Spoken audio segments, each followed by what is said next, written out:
서울의 논평.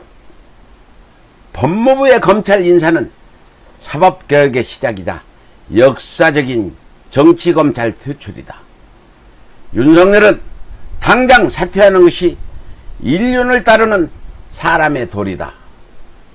지난 7일 법무부는 정기 인사에서 일명 특수통으로 불리는 실질적으로 대한민국 검찰을 장악해왔던 정치검사들을 배제하고 형사 공판검사 등 각 분야에서 맡은 바 임무를 성실하게 수행해온 전문검사들을 우대하는 공평하고 합리적인 인사를 단행함으로써 민주주의의 시대에 부응하는 국민의 검찰로 거듭날 것을 검찰에 주문했습니다.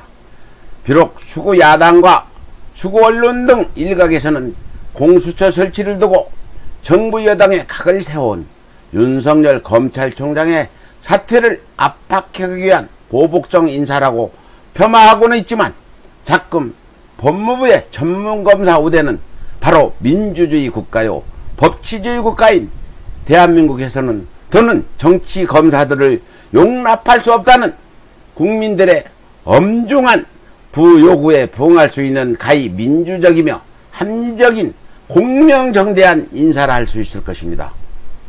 해방 후 미군정의 비호 아래 친일파와 결탁한 이승만으로 말미암아 친일 잔재로부터 비롯된 검찰은 일제의 잔악한 억압통치 방식을 그대로 물려받아 헌법을 수호하고 국민의 생명과 재산을 보호해야 하는 본연의 임무를 외면한 채 친일 수구의 개가 되어 국민들을 잔혹하게 물어뜯어왔습니다.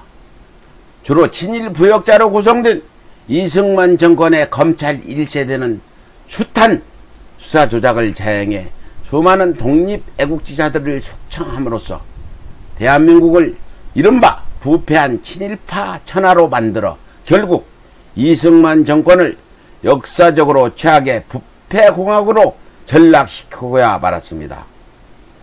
쿠데타로 민주주의를 침탈한 박정희, 전두환의 군사독재의 검찰 2세대는 숱한 간첩 조작으로 독재에 저항하는 민주주의 세력을 억압하는 한편 지역 갈등까지 조장해 일반 국민들이 힘을 모아 독재에 저항하지 못하도록 민의마저 분열시키는 비열한 만행조차 서슴지 않았습니다.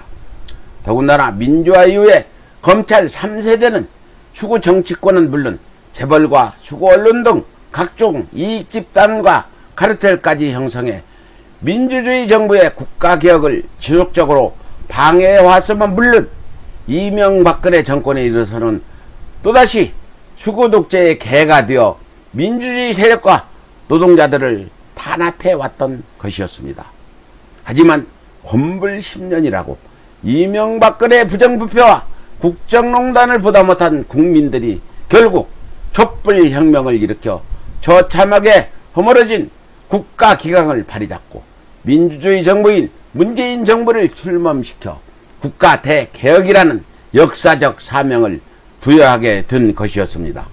그러나 교활하게도 수구의 본심을 감쪽같이 숨긴 윤석열이 트로이 목마가 되어 촛불 정부의 검찰총장직을 유린하고 또다시 군부 독재 시절에 성행했던 정치 검사들까지 동원해 촛불 정부의 전복을 시도하는 등 대한민국의 헌정을 유린하는 검찰의 반란까지 자행하게 이른 것이었습니다.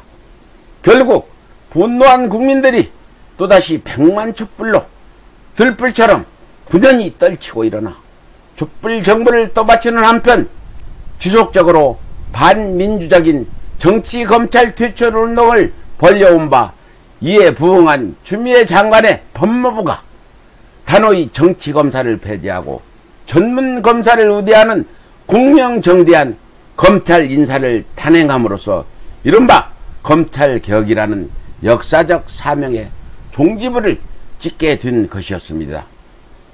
이에 수구라는 정체성이 탄로났음에도 불구하고 뻔뻔스럽게도 여전히 촛불정부의 검찰총장직을 유린하고 있는 윤석열에게 강력히 경고합니다. 이른바 국가개혁의 시발점인 검찰개혁은 이제 그 누구라도 더 이상 거역할 수 없는 시대적 사명이 되었습니다. 윤석열을 의시한 정치 검사들이 버티면 버틸수록 그 말로는 더욱더 구차해질 수밖에 없다는 것입니다.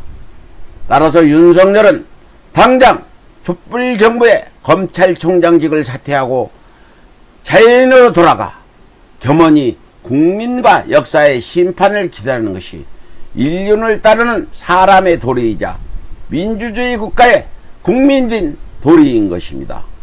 이상 윤석열에게 경고하는 서울의 소리 논평이었습니다.